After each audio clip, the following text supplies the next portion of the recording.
Hello, everyone, and welcome to 1v1 with Boss Rush Games. I'm your host, Celeste Roberts.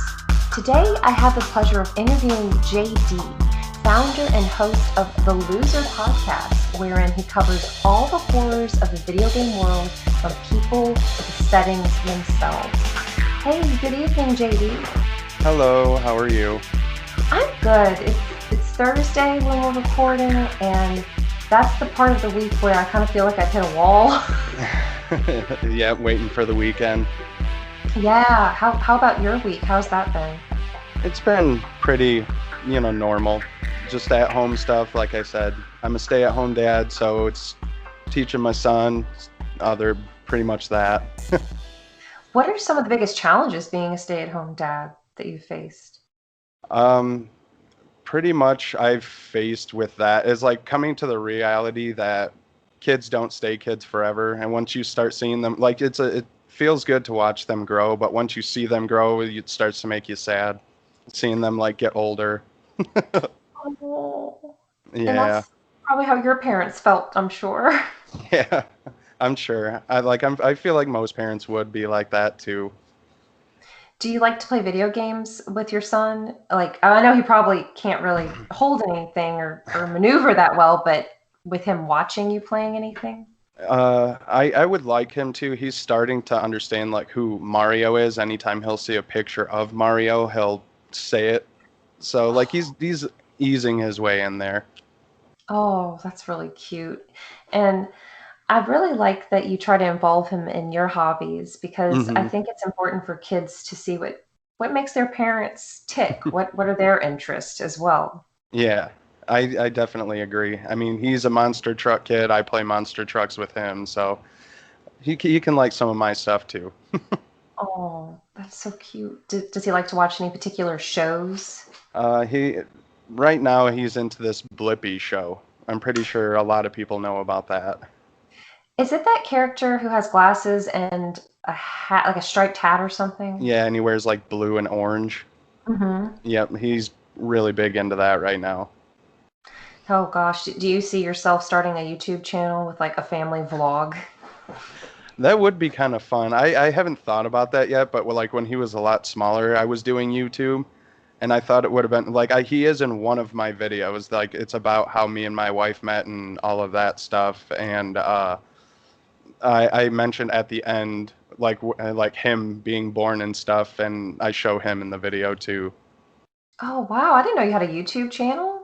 Yeah, I don't really do much on it. I'm still trying to make time to do it, but I mean, right now podcasting is something that I would much rather do because it's not gonna say it's just easy because it's like all research and stuff like that, but it's more it works with what I'm doing. Yeah, you don't have to have all this video or photo footage to edit in addition to the audio, right? Right. So, I mean, if I want to add some random things, that's fine. The only thing I really edit is like my like random noises I make, like clearing my throat and stuff like that, or if I mess up. So that's the only thing I really have to worry about. Yeah, being human kind of stuff. Yeah. Well, I discovered you probably around the time you started the Loser podcast. Yeah. Gosh, I don't remember what I was searching for that I found you, but I'm sure I mentioned to you what I was looking for when I was looking up different stories, probably like Resident Evil stuff. Yeah, it could have been because that was still pretty early. Or I think it because like I know you do stuff with another Zelda podcast. Mhm. I think it was when I released the episode about like Sheikah's Dark Secret and stuff like that. Yeah, I thought that was so cool. And I really love how you cover not just horror games, but like I mentioned in your title, just the horror aspects of games that don't really fall into that all-encompassing genre, but have some scary moments in them. Yeah, and that's the one thing I want to implement is stuff like that because Zelda is by far my favorite game. Like out of even horror games and stuff like that. I love Zelda, I love Mario. I grew up on like all of those games, so that's pretty much like a soft spot for me. So I tried to figure out ways to like implement them in my episodes and stuff, which is why I recently did the Ben Drowned one as well. That is an epic creepypasta. I know, I love that. I was thinking about finding other Nintendo related ones too, because I think that would be awesome to kind of jump in there, because a lot of people did like that episode. So Oh, yeah. Thank you for doing it. And thank you for all the time and research you put into these episodes. you're welcome. I'm not going to say it's my favorite part, but I do like to learn about the games that I play and stuff like that. So like not just teaching like other people like horror, like the stuff about horror games, like I'm learning too. Like I don't know everything like that. So like any game that I don't do episodes on games that I haven't played. I always play the game, and then if there's something that's intriguing to me, then I try to make an episode about it. Gosh, I don't know how you have time. I don't, because I thought maybe, okay, well, maybe he's just researching this game, even if he hasn't played it. So I didn't realize you go the full 9 yards. Well, mostly right now, the stuff that I do have is stuff I've already played.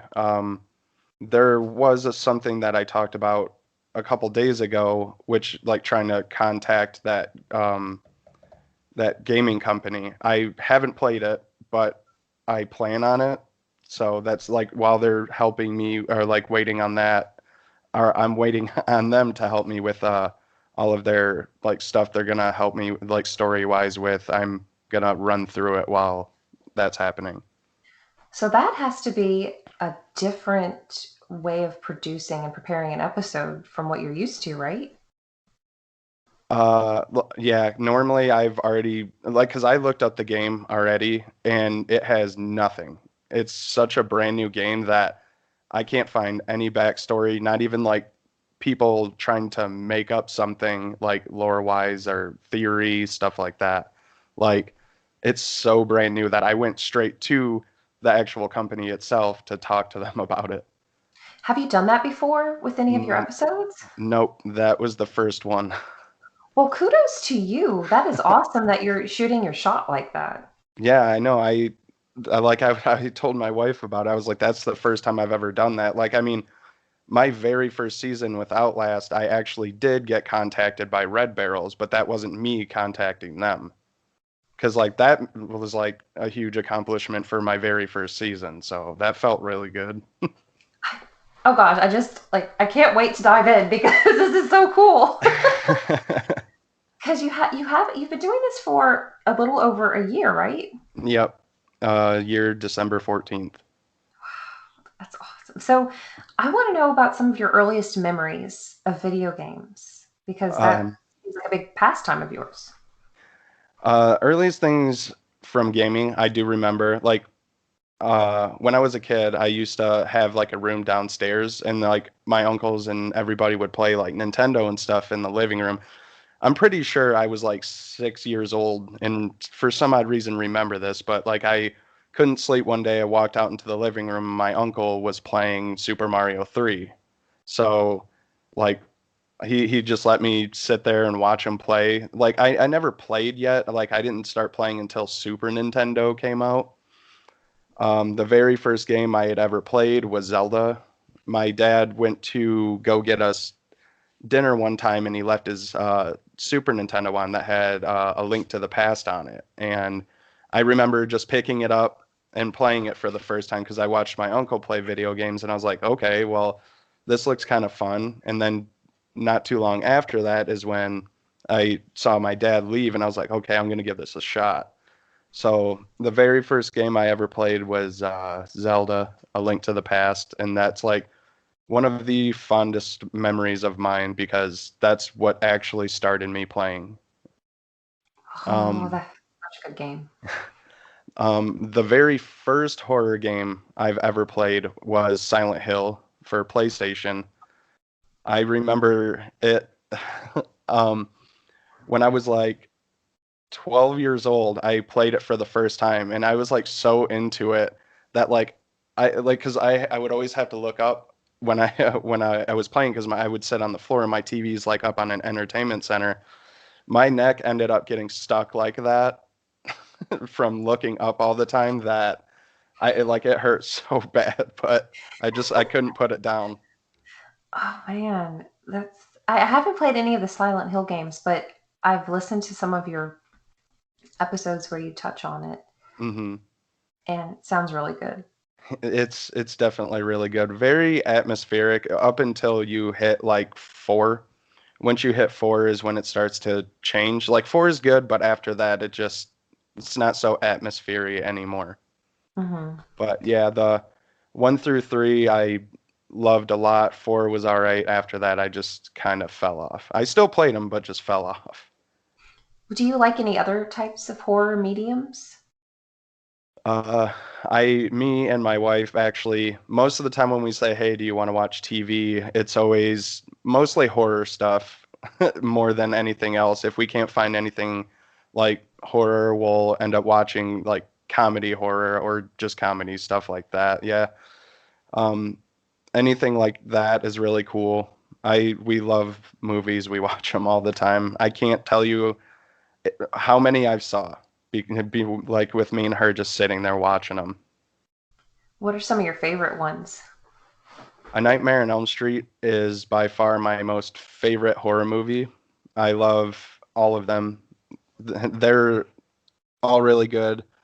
I will say, like most of your like earlier slashers are like really my favorites. Like I do like newer ones, but I think you can't really capture the stuff that they did because they weren't using like CGI and stuff. And if they were, you couldn't even tell that it was so proppy that like everything they had looked real.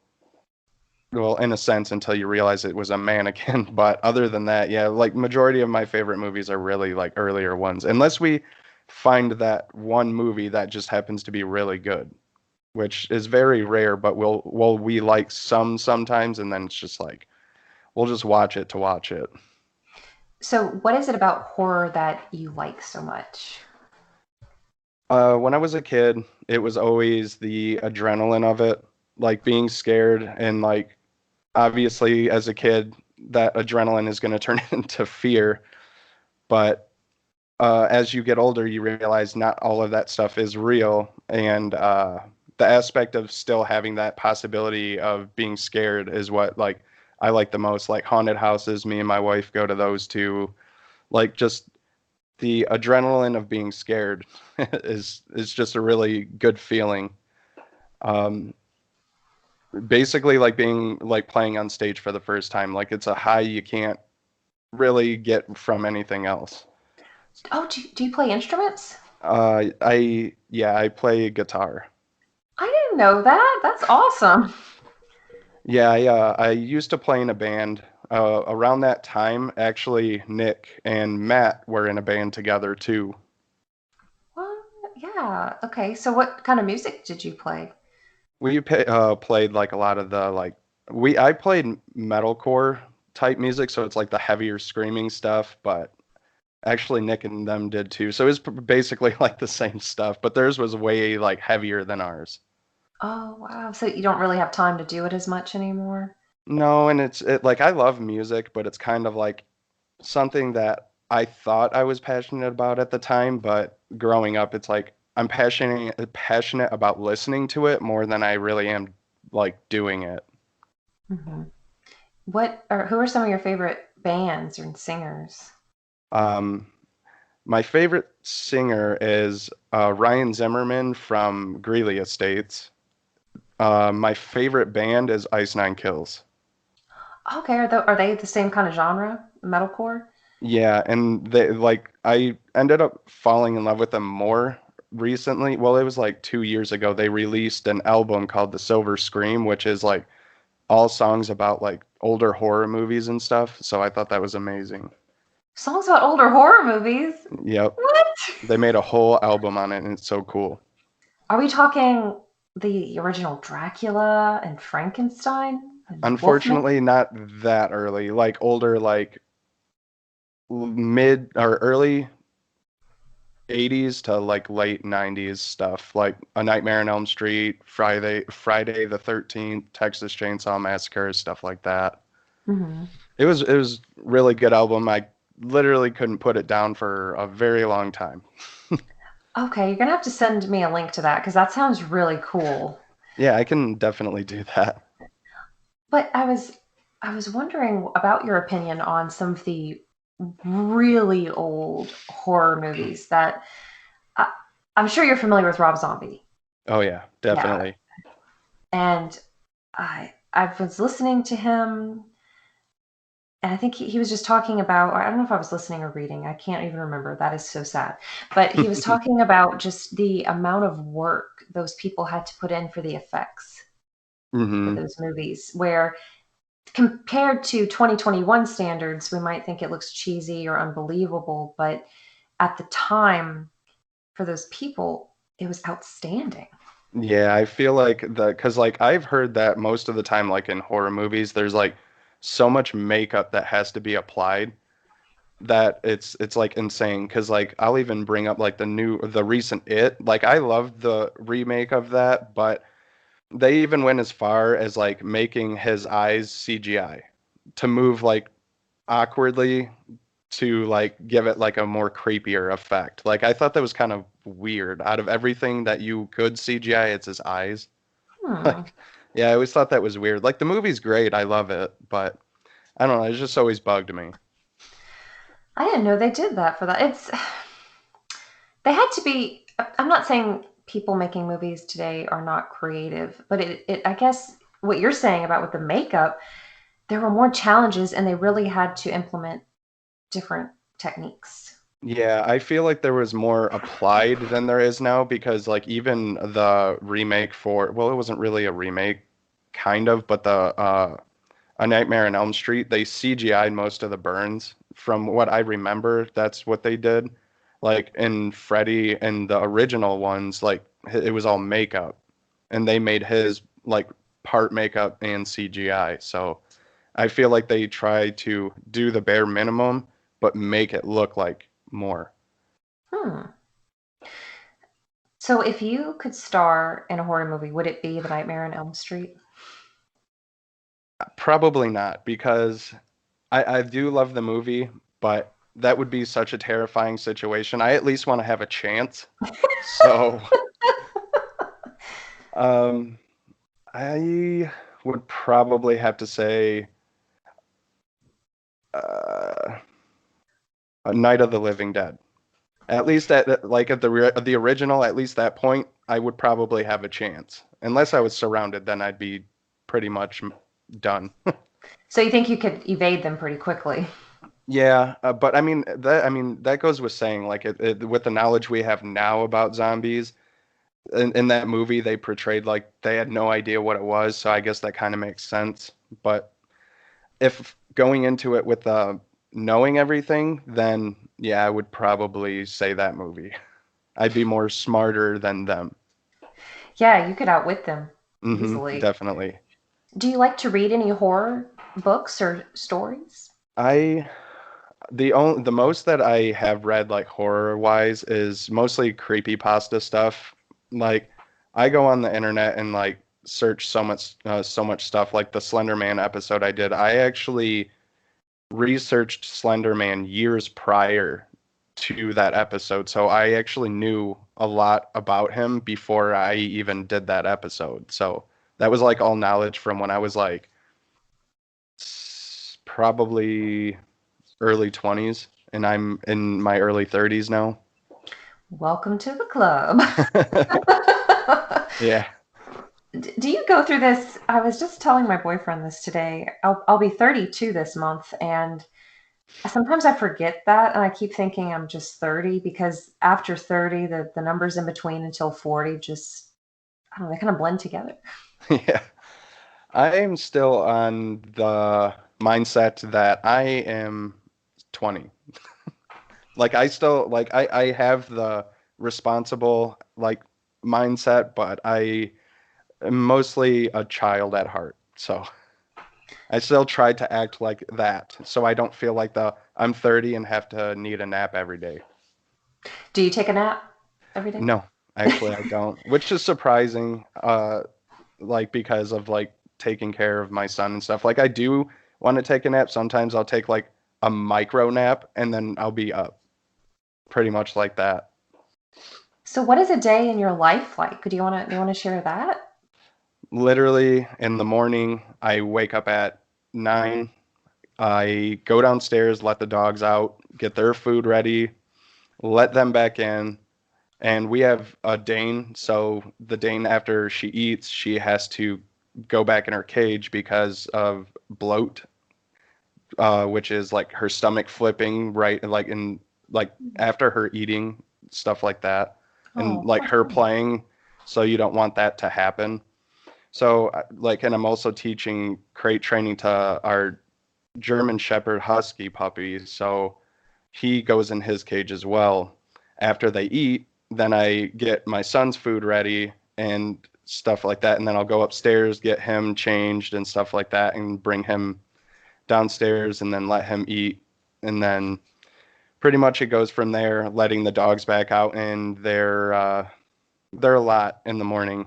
My son is a lot easier to take care of because he's getting to that independent like situation. So Mm. like sometimes like he'll want me to play with him. Sometimes he's just doing his own thing, which is fine with me. But it's pretty much what it is up until 8 when I feed the dogs again, put them in their cages, and then put him to bed.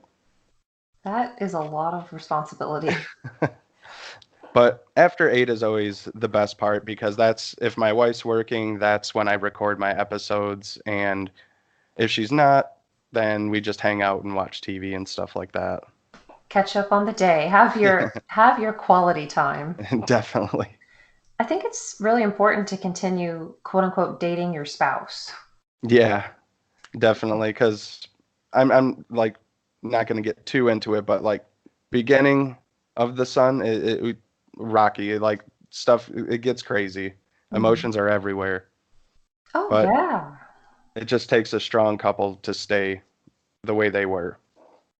Oh, 100%. And we're growing up in a time, not growing up, we're living. Well, I guess Yeah. everybody's always growing up, right? Yeah. We're in a time where this people still might do this, but usually around Christmas time, there was that family that would send you an update on their year and make it sound like everything was perfect, and they'd mail Okay. out that letter. Oh, the son is going to Harvard Medical, and the daughter is going off to law school, and they're not telling you all the problems they're having. Hmm. And now social media, there it's I'm sure it's harder for people younger than we are, but some days, just depending on what's going on in my mind or my life, it's hard not to compare yourself, you know? Oh yeah, I definitely feel that. I feel like no matter who you are, everybody has access to the internet now. Everybody sees somebody being engaged, they're single, they wish they had that. Somebody gets a new video game, doesn't have enough money, they want that. Like it's always grass is greener on the other side. Like that person that just got that game was probably saving up for it, or like someone that just got engaged, that person had saved up for that ring for a long time and stuff like that. Like nobody really thinks about what was going on prior to that post. And that's the sad part because everybody just doesn't, nobody wants to post about like their life 100%. Everybody wants everybody to see the like growth that they're doing, but everybody takes it as, oh, this person's acting better than me, stuff like that. The internet is a bad place. That's pretty much what I'm getting at. Oh yeah. And we're adults, so we've had our awkward teenage years. Oh yeah. So I worry a little bit about how teenagers deal with that, the peer pressure. Yeah, I really do too because I never really did stuff like that. Like as a kid, like I drank. That's about like the extent of it. And it's like a lot of people going through so much as teenagers because growing up and being a teenager, that's like one of the most emotional points of your life. And like you just don't know how to handle it. You just feel like you're the only one feeling that way because nobody acts like that. You know, like you feel your feelings. No, you can't feel everybody else's. Hmm. So It's hard. And I love that you described we're not seeing the amount of work and the struggles people went through before they've reached some kind of achievement or some kind of positive in their Yeah. lives. I mean, you're going to school right now. Did you want to talk about that? Would you like to talk about your major, your goals, or anything? I'm actually going through high school. I'm finishing high school because I didn't have the chance to when I was younger. I was taking care of my siblings while my mom worked. So I Mhm. kind of missed out on the rest of my school years and I'm making up for it now. Oh, congratulations, JD. Thank you. Well, I'm proud of you because it's really easy to fall into a routine and forget that. Yeah, definitely. It's like I forgot about school for the longest time. And it's like once you grow older and realize like all the things that need schooling and stuff like that. Like, I mean, I've learned a lot on my own, but I'm talking about like a diploma or a GED, stuff like that. It's like you don't realize how many places need that type of stuff for you to actually get a job or a career. So that was weighing on me, and I don't want my son to never know that I didn't graduate. So I want him to know I did. And obviously his mom went to college too to be a nurse, and I want him to see us as successful adults and want to do the same. So You're gonna that's where make I'm me at cry. there. You're gonna make me cry on this episode. Well, I really love hearing that, and thank you for being open enough to talk about that because it's it's hard sometimes. We again back to the comparing thing. It's like, am I? Yeah, Oh, even if someone has a degree, they might think, well, I don't have the right degree, or I didn't major in the really yeah, impressive field. But education comes in all kinds of shapes and forms, not just with yeah, books and everything. But I think getting your diploma, that's showing you, I have a goal, I'm going to finish it, and yeah. it's a lot of discipline. Definitely. It's like keeping everything on track is what I want to do the most, which is like, I mean, like I said, I want to do education and stuff like that, like book related education, but I've learned a lot of like even this on my own, like how to do all of this stuff. I learned to do it on my own, but it's like I still want that. I want the gratification knowing that I did that and I did it on my own That is awesome. because like I said, yeah, going back to the comparing thing, I might post something like really cool about like my podcast or something, but not a lot of people know that I'm doing the things behind my podcast that I'm actually doing. So, Yeah, you have a lot on your shoulders, a lot on your plate right now.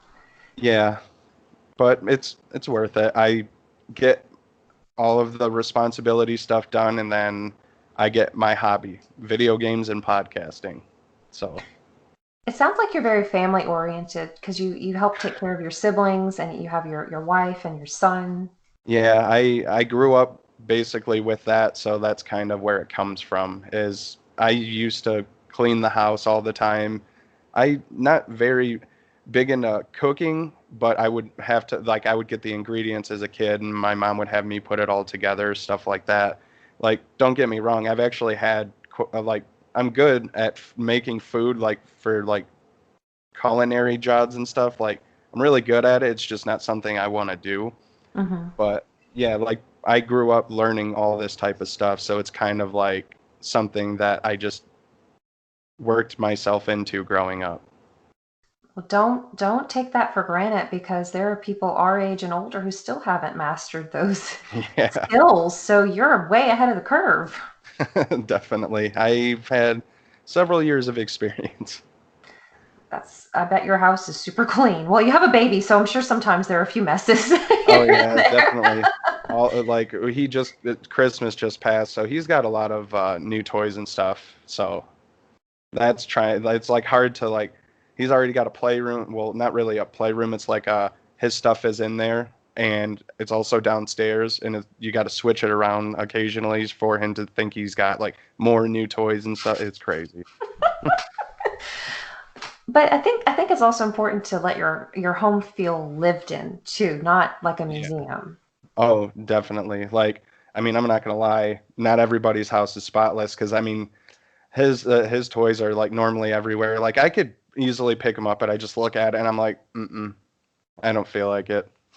I'm going to send you a poem after this that's called Dust If You Must, and it's a short poem that I found, and it's so simple, but its main message is you could spend 24 hours a day cleaning. You're really never done with cleaning or Mm-mm. cooking or just busy work.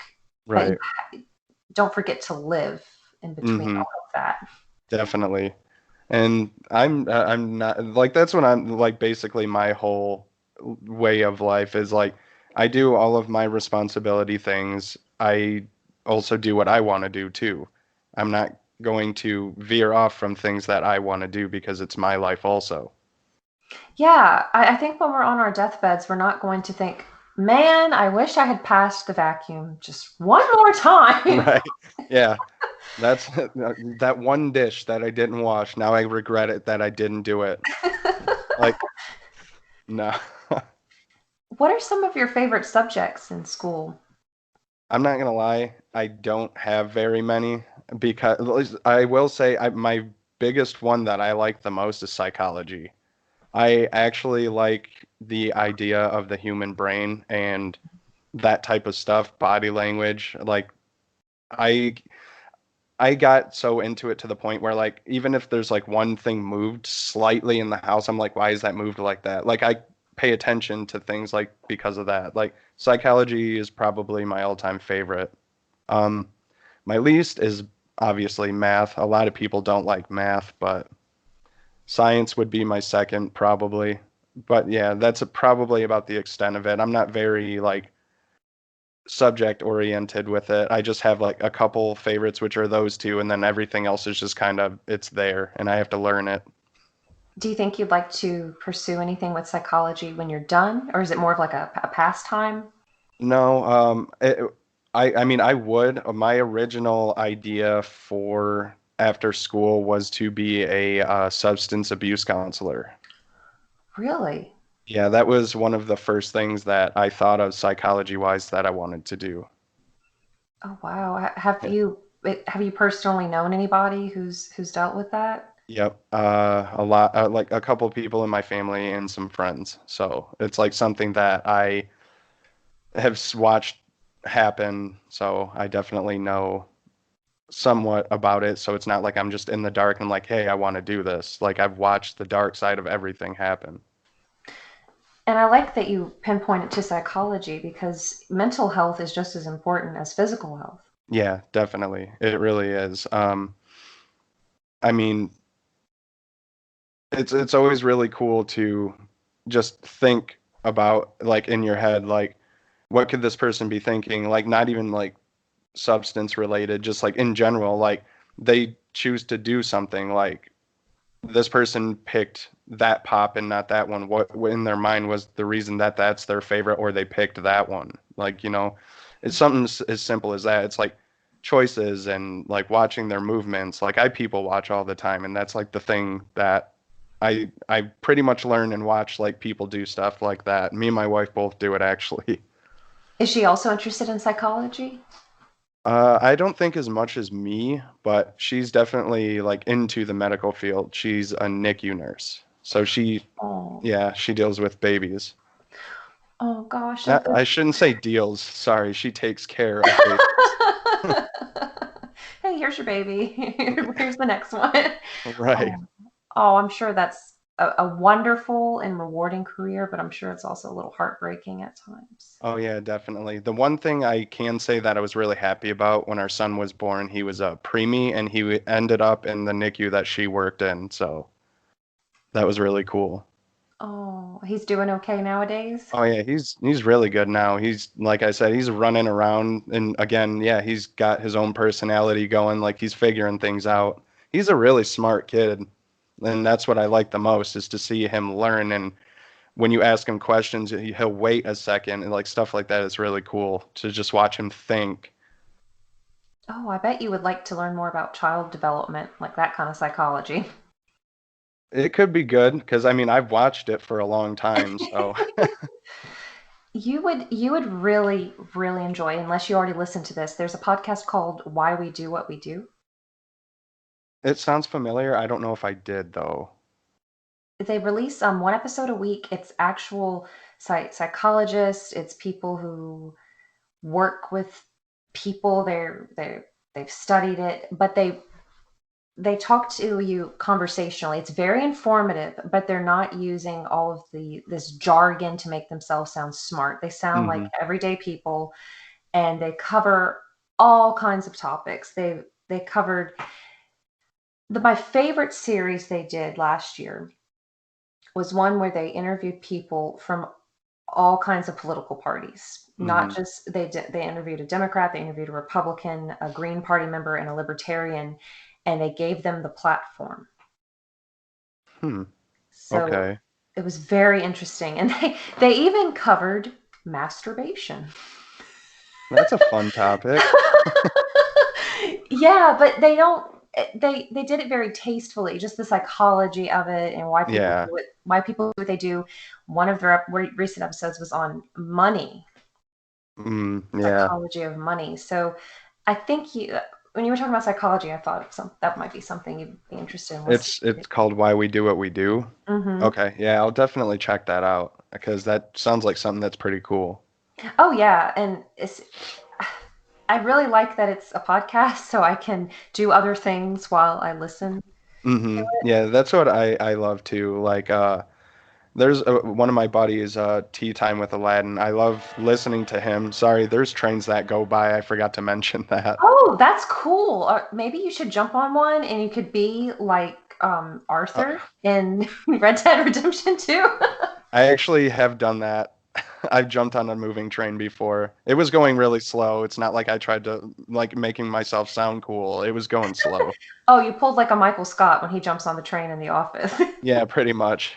But it was moving enough to where it was actually going somewhere. But yes, that I did do that. So tea time with Aladdin?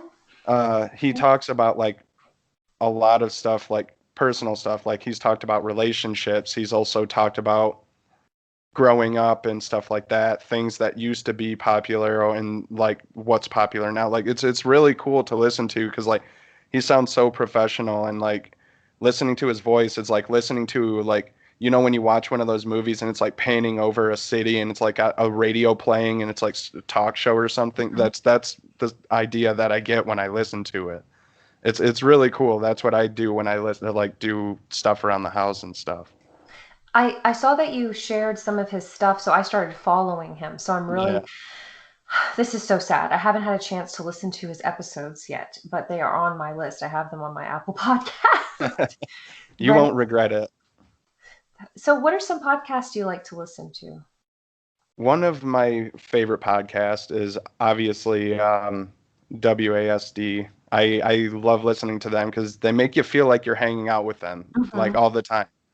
So it's kind of funny when I actually listen to the episode that I was in because I was hanging out with them. Tea Time with Aladdin's one of my favorites. I like more a morbid podcast. Like some of the true crimes. Like I'm not very huge into it, but me and my wife listen to true crime a lot, and Mhm. that's why we drink stuff like that. I think I think that might be one. I'm not exactly sure. I mainly listen to like a lot of that stuff, like gaming podcasts, like Grief Burrito stuff. I Mhm. like to listen to that. They're fun. Yeah, like that's like pretty much the what I listen to. Like not really like anything like horror. I think like one time I've actually listened to like a creepy story podcast. It was Ashley Flowers from I think and that's why we drink. I think that's what she's from. She did like her own thing where she releases episodes in October and they're like creepy stories. That's where I listen to them too. There's another podcast I can't remember the name, but they talk about like horror movies on their podcast. I think it's a girl and her boyfriend that do it. I can't remember what it is, but I've listened to them a lot and they were actually pretty good. That's why it's pretty funny to me that I can't remember the like podcast name. Oh, well, you're gonna think of it just randomly while we're Yeah, or while you're sleeping. Just right. And then just wake up. This is what it was. have you ever heard of, or have you or your wife ever heard of Bailey Sarian? No. She's a YouTuber, and I found out about her from a friend, or I don't know. But she does something called Murder, Mystery, and Makeup on Mondays, where she applies makeup, and as she's doing her makeup, she tells you about a true crime event. I think I seen you post about that before. Maybe it's possible. Yeah, because like it does sound really familiar. And like now that when you mentioned like the true crime and makeup thing, I don't know if you could have been the person that I seen it from, but yes, I definitely have heard of that, which is kind of cool, like to like watch something like that. Yeah, and she does it. It's very entertaining, but I find she's also still respectful because it is, let's be honest, it's interesting. Again, back to your psychology point. Why do people do these things? Like, what was that recent case, JD? I think his name was Chris, and he murdered his wife, their unborn child, and their two little girls. He worked for Anadarko, the oil company, and he wanted to be with his mistress. Ooh, I You know don't, what I'm talking I I'm not sure. I might have heard of that, but that it was a recent one. Gosh, within the last 3 or 4 years, yeah. Ooh, Oh, Chris something. It was one of the daughters' names is Celeste. That's what stuck out to me because not many people have my name, and he he wanted to be with his mistress. So instead of divorcing his wife, he murdered her and their two little girls. oh man, Oh my that's so God. messed up. And so this is, I hate to use this term, but it true crime is entertaining because it's shocking, right? But Yeah.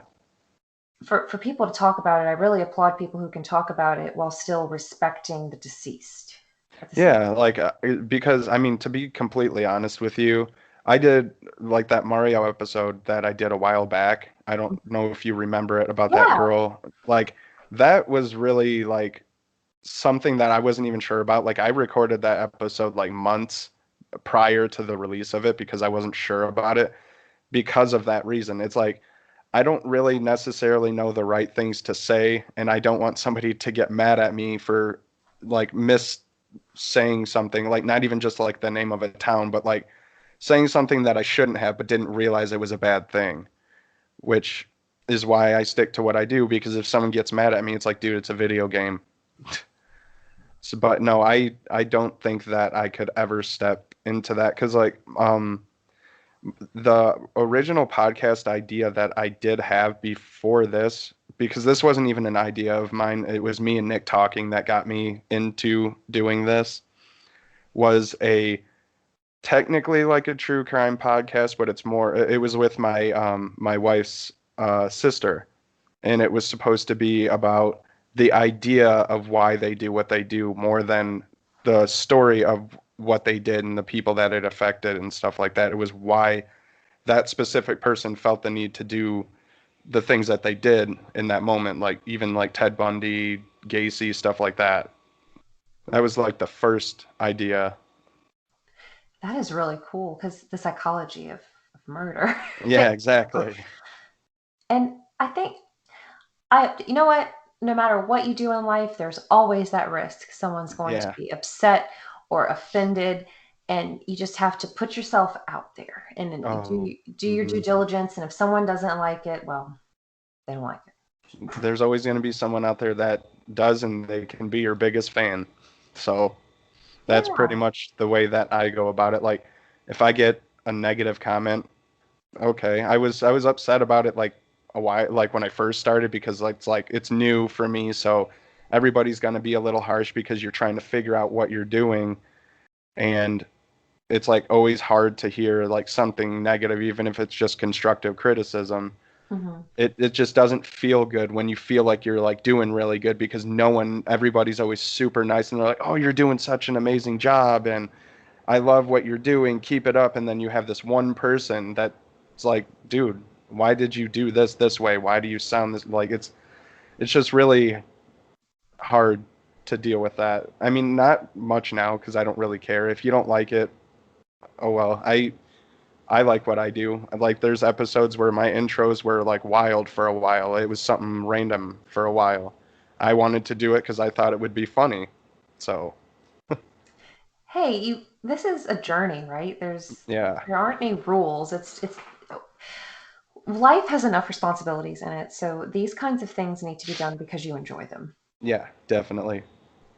So you were talking to Nick from the WASD and Beyond podcast, and he's the one who kind of inspired you to, or encouraged you to Yeah. start the Loser podcast.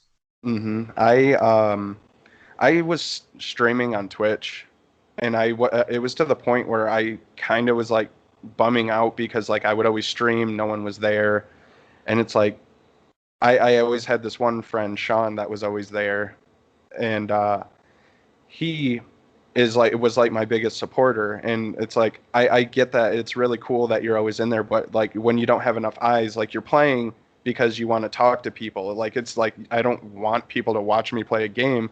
I want to talk to people, which is also why I do what I'm doing now. I want feedback, but I also want to talk to people. I want to make friends, you know.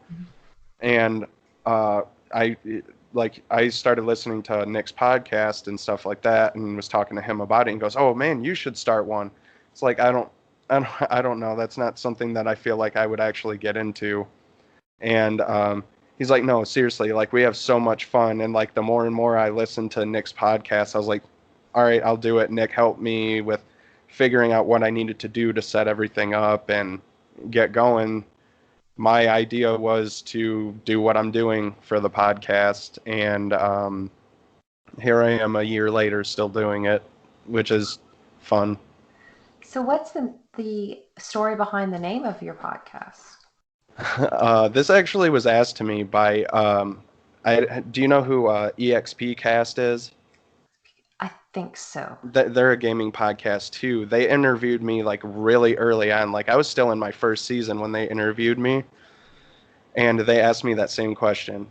Um, Loser isn't so much the term that everybody thinks it is. I made it that like because I'll say things like on Twitter and stuff, and they'll be like, "Oh, well, you're not such a loser, are you?" Like the term loser, I use it loosely. It's not anything like that. It's like it's more of like a gathering of like basically like a group of people like just coming together. Like it's just I don't even use an actual term for it. The loser podcast. It was just something to fill. Like Mm-hmm.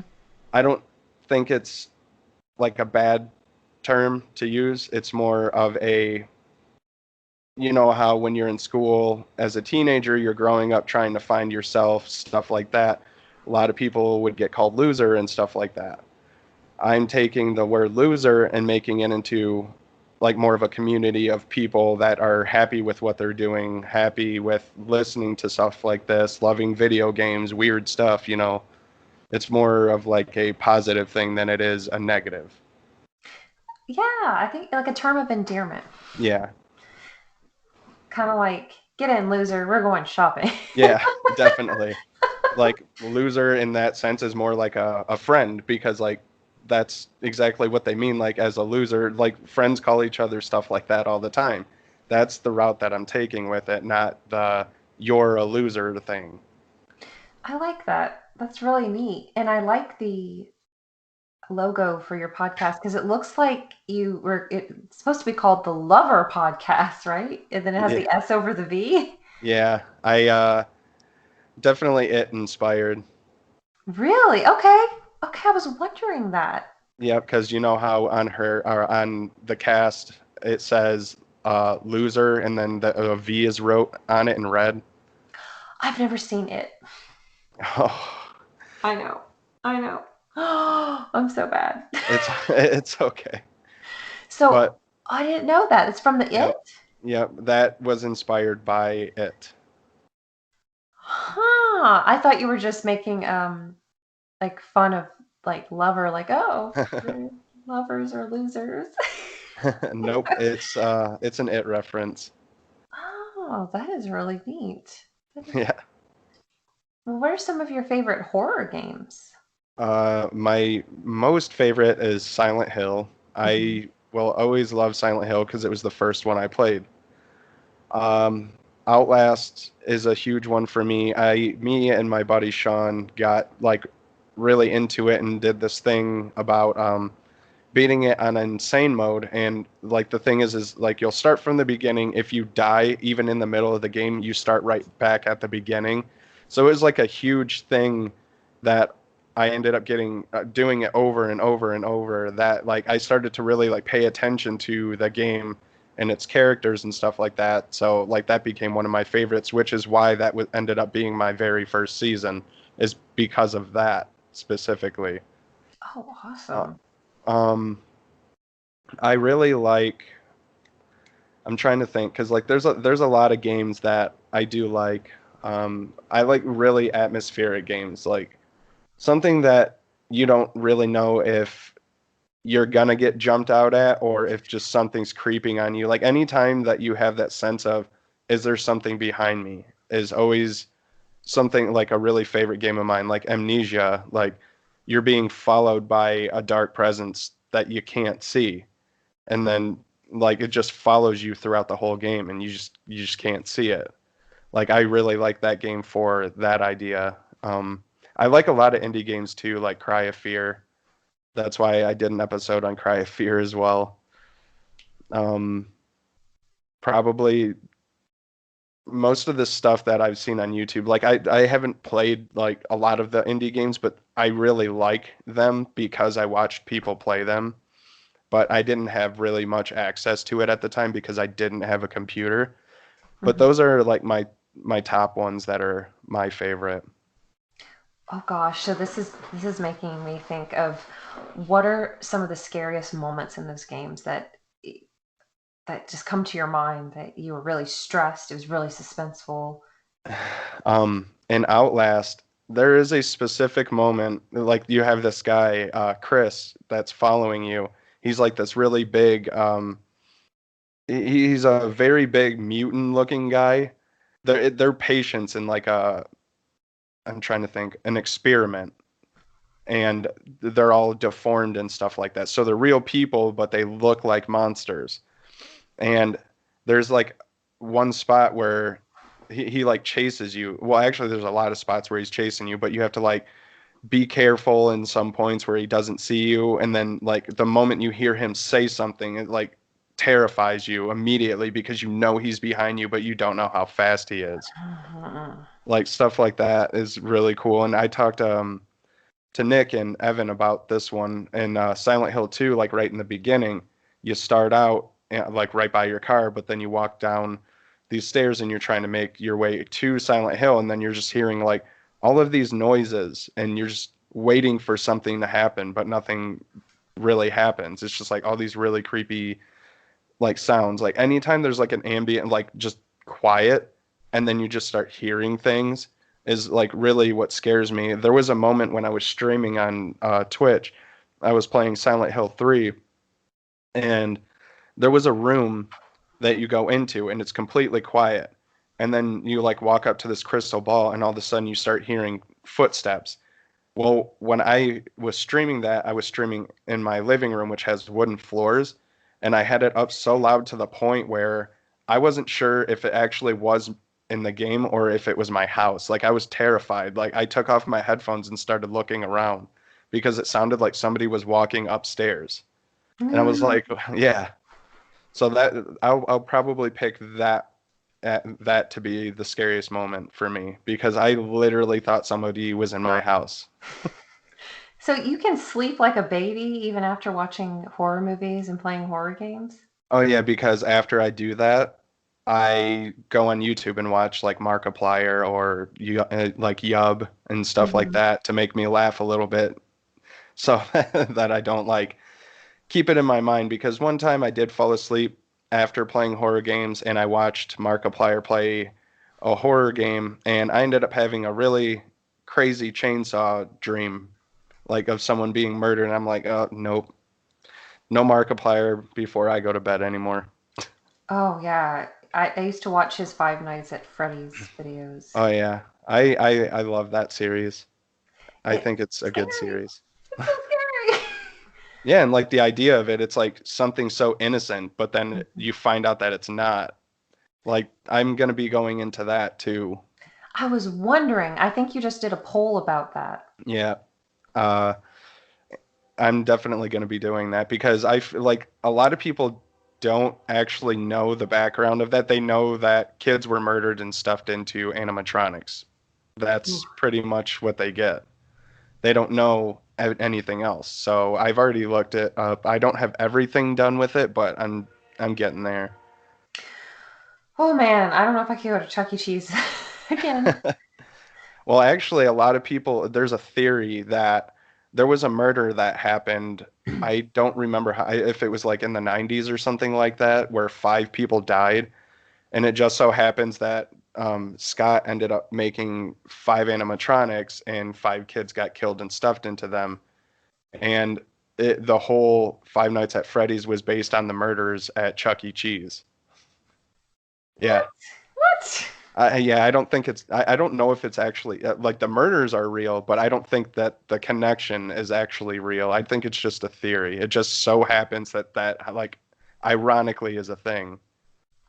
Are there any innocent or seemingly innocent things that freak you out, like clowns or suits like that at Chuck E. Cheese's? Actually, nothing like that. One of the I don't I wouldn't say it's seemingly innocent because to me this is the most terrifying thing ever. Anything under a sheet. If Oh. like even if it's a mannequin, like I guess that could be seemingly innocent if it's a mannequin, but the idea of something being under there and I don't know what it is, and if it starts moving, I'm moving out.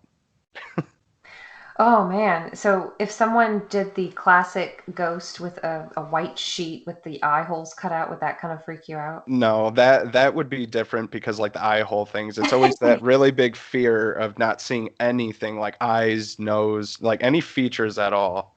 So it just kind of like throws you into the what is that? Oh, I never thought about that. Thank you. Now, yeah, like if I see lumps under Yep, oh it's definitely gosh, something I don't like. oh gosh, oh gosh. So, do you have a lot of time to play games as much anymore? I mean, obviously, with the podcast, you play some games. Yeah, I mean, I still play games like the amount that I would like to.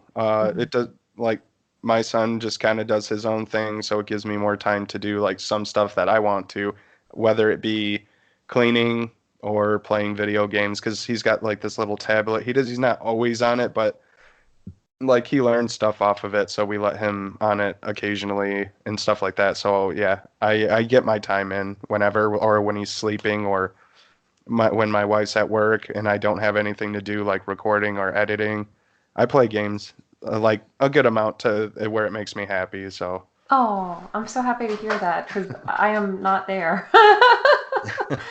Well, my work starts at 7 a.m. oh So, God, no. I know that feeling. oh, you do? Yeah, when I used to be a service manager at Chipotle. Like I would have to wake up probably at I'm trying to remember because this is when my son was younger. I think he would get up at 6 and that's the time that I would have to get up. I don't remember if it was 6 or 7, one of those times, and I would have to get up, feed him his bottle, and lay him back down, and then my wife would come home, and then I would leave for work. Oh, Yep. And then come home, and then basically just be tired and try to spend time with both of them. yeah. It's I work from home now, but it's still just I like to still get up at least an hour early just to ease into the day. I don't like being rushed, you know. Oh yeah, I feel that. I definitely understand. Oh, that's when mistakes happen. That's Oh when I yeah, mess up. you're trying to move too fast, something's not gonna go right. Exactly. Well, what games are you playing right now? Um, I'm actually playing. I'm still playing Age of Calamity. I am still trying to get through Final Fantasy VII Remake. Still haven't got through it yet. I've been playing. I just got the demo for Monster Hunter Rise. I've been playing that a little bit. It's kind of fun. It's a little hard to understand at the moment because I'm still new to Monster Hunter, but that's I'm trying to think. There's another one. Oh yeah, I've been playing Pokemon Fire Red again. I'm not gonna lie. Oh, okay. So who? Okay, don't hate me. I've never played a true Pokemon game. I've played like Pokemon Snap, Pokemon Stadium, Pokemon Puzzle League, uh, Hey You Pikachu. So so with Pokemon Red, do you automatically start out with a particular Pokemon, or do you get to pick one? You with they had blue and red. You don't start out with one. Well, actually, you don't start out with one in like blue, red, and yellow. It's like you have to try to move forward, and then you'll get stopped by the professor. And in yellow, you automatically get Pikachu, and in blue and red, you get a choice between Charmander, Bulbasaur, or Squirtle. And who do you pick? I always pick Charmander. Oh, he's so cute. I, Charmander has always been my favorite Pokemon. I always have this weird thing. I was just telling my wife about it the other day. A specific way that I always run anytime I play it all the time, and he's always my first choice. Oh, so what do you like about Pokemon? I like the fact that it is so, I'm not going to say so innocent. It's just like it's such a fond memory of my childhood that it never was something that I could let go. It's like still like early into my like gaming like life and stuff like that. So it's one of my favorites because of that reason. Like I love it. It's nostalgic. That's the main reason why I like Pokemon so much. I used to watch the cartoon with my sisters. I love the cartoon.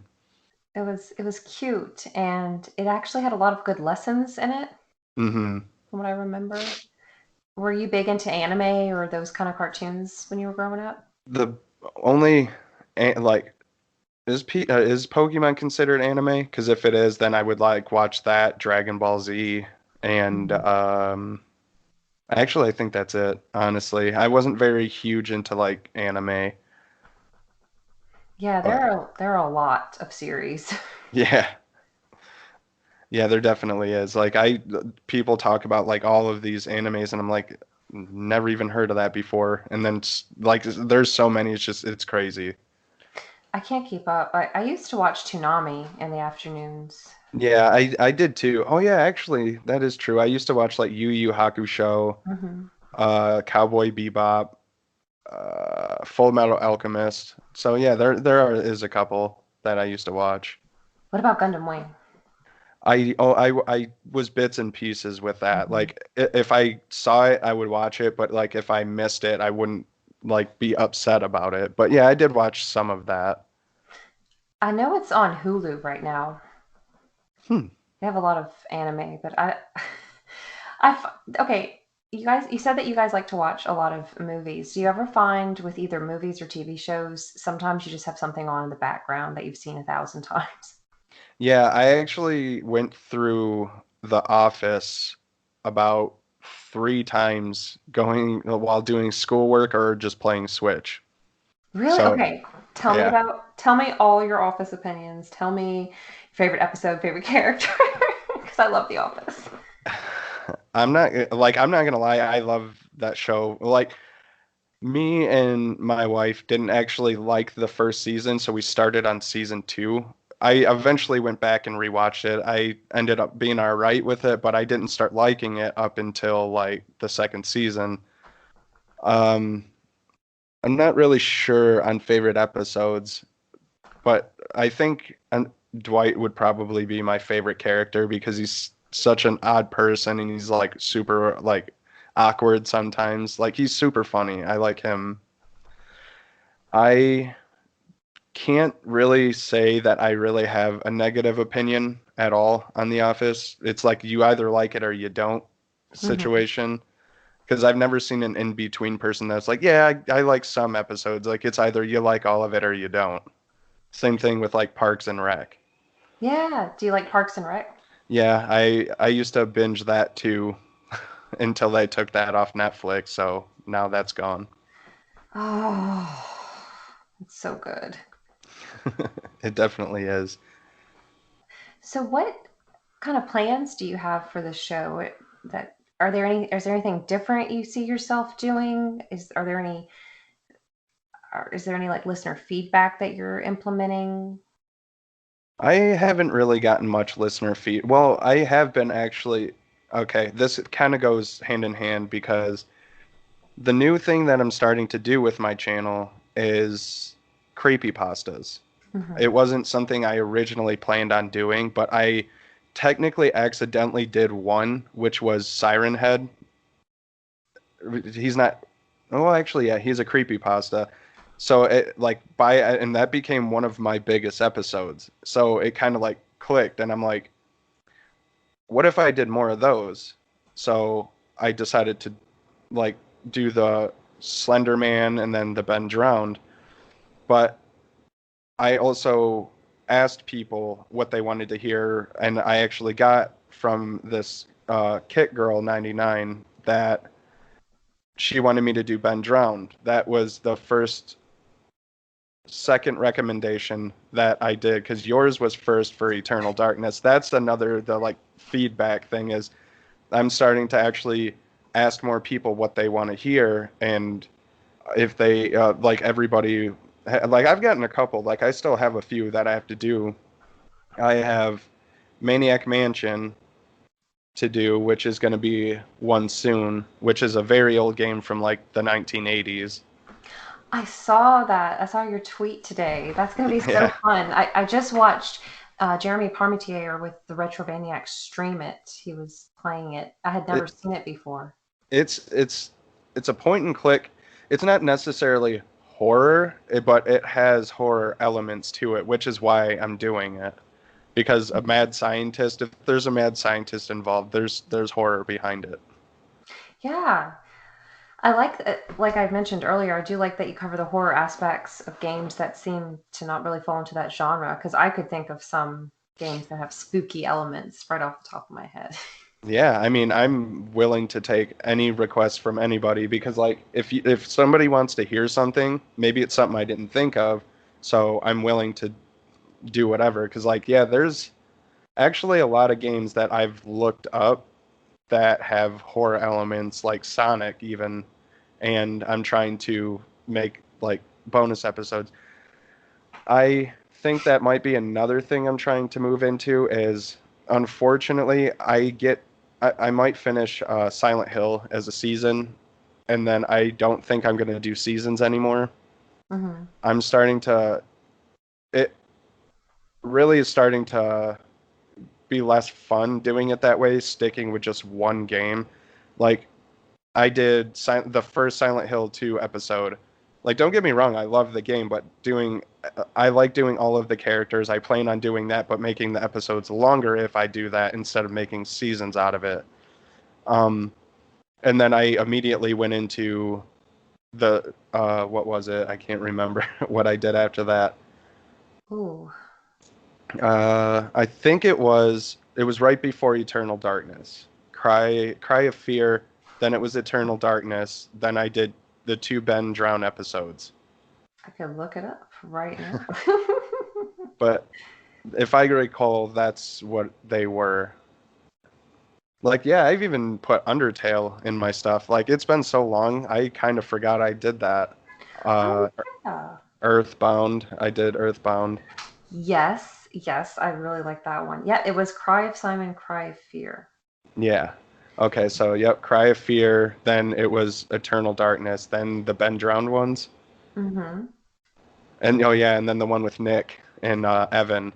So I've kind of strayed away from it, and I was having more fun doing it that way. So I feel like I kind of want to stray away from the seasons, and if I want to do a game and talk about the characters, I'll just make it one huge episode or part one, part two, the thing about a certain game and stuff like that. Because like I will still get in depth with it.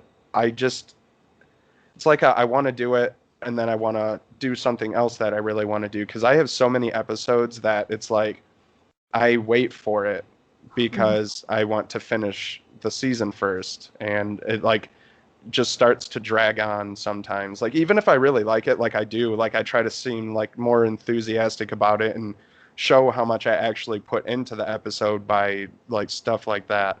It's just like after so long, it feels like it just drags on, and I don't want if I'm not liking it, I feel like other people are going to sense that with me, and then they're going to be like, well, he didn't put effort into this because they can tell. So the bonus episode thing has kind of been really fun for me. Like I even did Krampus, like because there was a video game about Krampus, so I was like, okay, it's relevant, so I'm going to do that, like stuff like that. Like I can pretty much go anywhere with that if I like. I'm not saying I never could with the seasons. It's just I would much rather feel freed from seasons and do it that way. Mm-hmm. Kind of have some of that artistic independence, artistic license. Yeah, instead of just sticking with one specific game, but it has all of its characters. Because what I was originally going to start doing to kind of make it different was talk about all the characters and then at the end actually give the whole plot storyline to the game itself. Hmm. But I feel like if I was to just talk about all the characters in one episode or two or maybe part three, I don't know, um, and also have that aspect in it, like giving you the rundown of what the story is while talking about the characters. So I feel like it would be easier that way. Yeah, I'm excited to see that. Now, I know you have a Patreon. Is there anything on there that's like bonus material related that you have or would like to do? I pretty much just set it up just in case anybody wanted to actually donate to me. I don't really care if anybody does or not. Like, if you're listening, you're supporting. All of the benefits of being a Patreon supporter are benefits of someone that's not. It's just more so like if you want to donate. Oh, cool. Cool. Yeah. Well, what are some of the challenges of having a podcast or with your topics or anything that what are some maybe forks in the road that you've come across? Uh, the Mario one was a really huge step for me because it had to do a lot with very sensitive situations and of like mutilation and stuff like that. So it's like it's horror aspect, but should I actually talk about this? Like that's the thing. Hmm. Like I was so back on myself with that because I wasn't sure if I should or shouldn't talk about it. Like even with the Cry of Fear one, I had to mention in the beginning of it because I don't really warning any of my episodes, but with those two I did because Cry of Fear has a sensitive subject of depression, anxiety, and suicide. So, like, those were two of the, like, really forks in the road for me because it's like, I don't want to offend anybody that's going through something because I was that person before. Like, I know what it's like to feel that way. So I don't want to say the wrong thing, but I just want, even like going through that episode, I wanted anybody who is feeling that way to know that I'm there as well. If you need someone, I'm here, like stuff like that. Hmm. Um, That's but like awesome. sensitive subjects are just really like if they're in a specific game that I really want to do, it's like, oh man, like I don't know if I really want to do this now because like even with everything that's going on right now, I'm glad I did my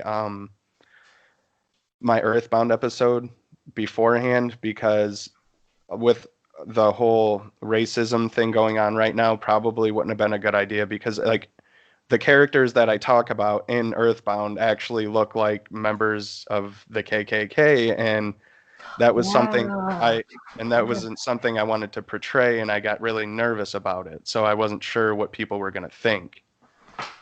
I guess you could see it this way. You're the messenger and you're just telling the story, kind of like a news reporter. Like I don't Yeah. if a news reporter tells me about something awful that happens, I'm not mad at the news reporter. Right. Yeah, that's true. It's like I just don't I always think about it as I don't want to offend somebody because like I saw a post by Ashley from Morbid Podcast where somebody got mad at her for calling a waitress instead of like server or something like that.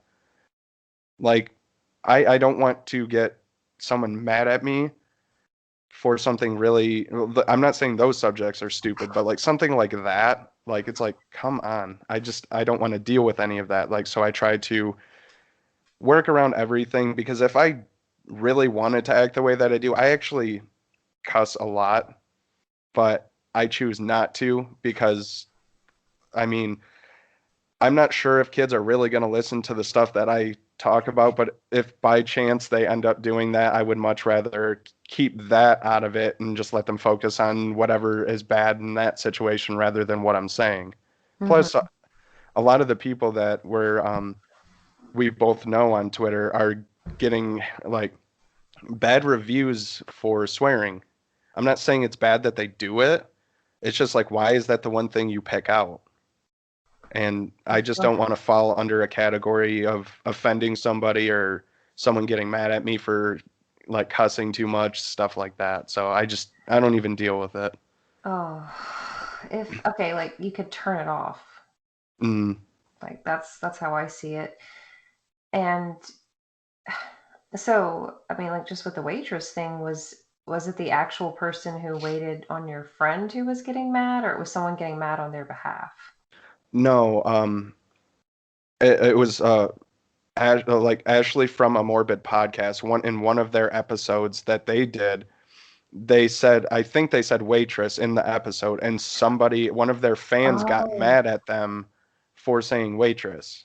Like, that's not even like a bad thing. They're a waitress or a male is a waiter. Are you going to get mad for if it was a man? Like, it's stupidity and on the internet is really one thing that even like being a content creator, I was nervous about because anybody is going to come up and say some really rude stuff to you, no matter what, even if you're actually doing good or if they're just jealous. It's like someone's just got something to say always, and it's ridiculous. Internet is a terrible place.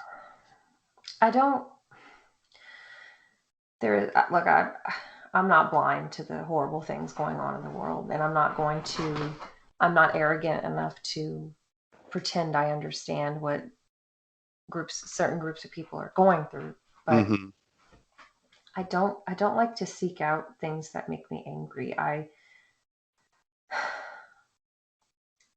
live in a neighborhood where honestly, like some of the neighbors are just so obnoxious, and then it and then some of them are just so sweet, and I just try to think to myself, I don't know what the ones who are obnoxious are going through. Hmm. As long as they don't bother me or harm me. And Nope, I understand that. yeah, as long as they don't affect my property or my life or Yeah, anything. exactly.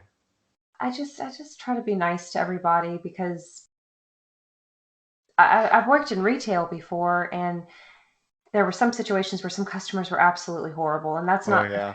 it's not an excuse to take it out on me, but I had to mature and think it's not really something with the store that's bothering them. There's something else Yeah.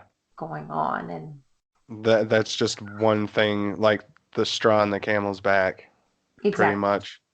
Yeah, 'cause like it was like that with me working at Chipotle. It was a lot of rude people that think they're above you and stuff. Like I don't know what you're going through to where you have to feel that way, but I'm here to make your food, man. I'm just here to make money. I don't need this.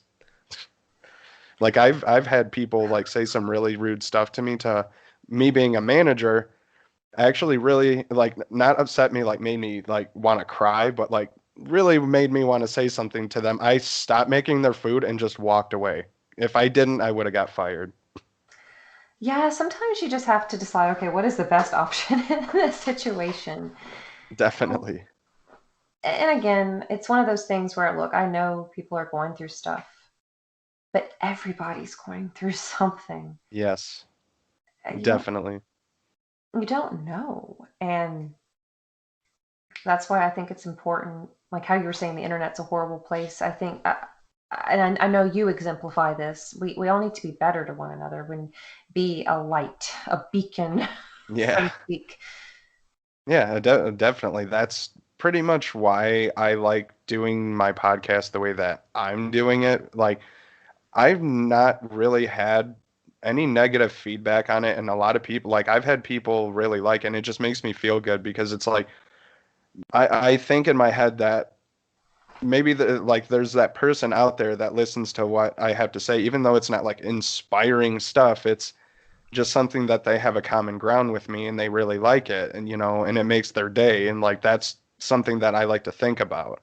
That's like the type of stuff that keeps me going. Like I've had several people say some really nice things to me, and it's like that's this type of stuff that keeps you going, is like those couple people that say the most nicest things to you is like the best thing that you can get from it. And it goes to show that not everything on the internet is bad.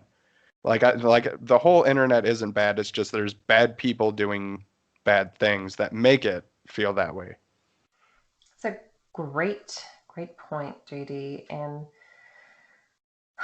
just think of it this way too. Just because people don't reach out to you, think about how many people are enjoying your podcast, even if Yeah. they're quiet about it. Oh, I know, because I mean, realistically, I only know that that's probably true because even when I streamed, are not when I streamed, when I watch people stream, I wouldn't say anything because I was too nervous to say anything, because it's more about being known that you're there, and it's kind of scary when you know you're in a technically like a chat room full of people watching the same person, and then they happen to say your name, and then you're like, oh my god, he said my name, like stuff like that. So like that's the thing, like it feels good because I know people are listening and not saying something. Like I can tell. It's just when those people that do say something, it feels really good because maybe the couple of people that did say something are the people that weren't originally. Like that's what makes it cool, because there's it just feels really good to know that people are listening. Like that's what I like the most about doing what I'm doing. It's like people always say they make a podcast to make it just a hobby and that's it. I do believe that to an extent, but people make a podcast also because they want to be heard by other people and talk to other people. That's what it is for me. I want to talk to people. Like, don't get me wrong, I'm not very people oriented when it comes to like where I live, because everybody is they're rude people around me. So like technically in my area, I will say I hate people. But like when I meet people like you and like Nick and like stuff like that, when I met Nick, and it just feels really good to know that there's other people like that out there. So that's the type of people I'm trying to reach. Like I common ground stuff. Mhm. We like horror movies or horror games, like anything like that. Like it just feels good to know that someone's listening. Oh, it'd be so awesome if we all met up after COVID. Oh man, I know. It would be such an amazing thing to do. I'm still waiting for beams to transport us within a few seconds to all these different places. I just feel like something off the wall is gonna happen. I personally do. Like I just don't know. I'm waiting for aliens to come. That's all I'm saying. Ooh, like can take us over? Yeah, I mean, literally, with the way everything went last year, there was something going on every single month to the point where I was not very. It's not unlikely that it was going to happen. There were some days where I thought, I'm just waiting for that asteroid. Just Right? did you ever play Soma? They're the same, it's by the same company that makes Amnesia. Yeah. I have played some of it. I do. I ended up watching it a long time ago, and the only thing that sticks out to me is the end. So I like, I know the end. It's wild. That whole game is like, from what I remember, is it's pretty crazy. Yeah, that because there's spoiler alert for anybody listening. I'm really sorry. Yeah, it's it's not something that happens in the game. It's something that we learned happened where this comet hits the Earth and pretty much decimates life above the surface, like on the Hmm. surface. And it just made me think, oh my God. I hope that would be a really quick death. Yeah, I mean, who knows? I mean, anything could happen at this point. Like, I'm not saying just because of last year, like, literally anything can happen. You never know. Yeah, and you and I are adults now, and I think we realize how fragile we are. Yeah, Humans. in a sense, yeah, I get that.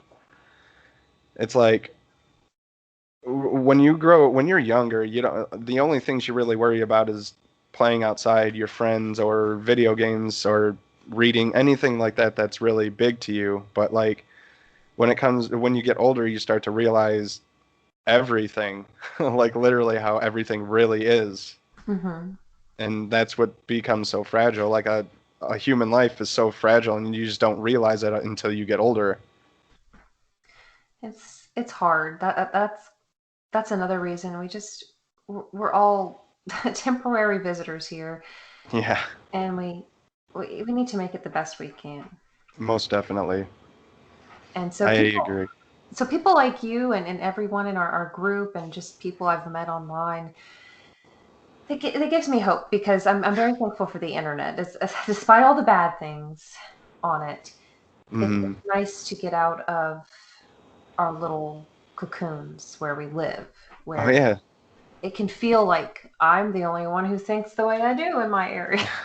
See, and that's the one thing that I like the most because I'm not gonna lie, I have more friends online like you guys and stuff like that than I do in real life, and it's not like a sad thing to me. It's a personal choice because it's like you can only handle people for so long because people you grow out of relationships and stuff like that because you have different interests or anything like that.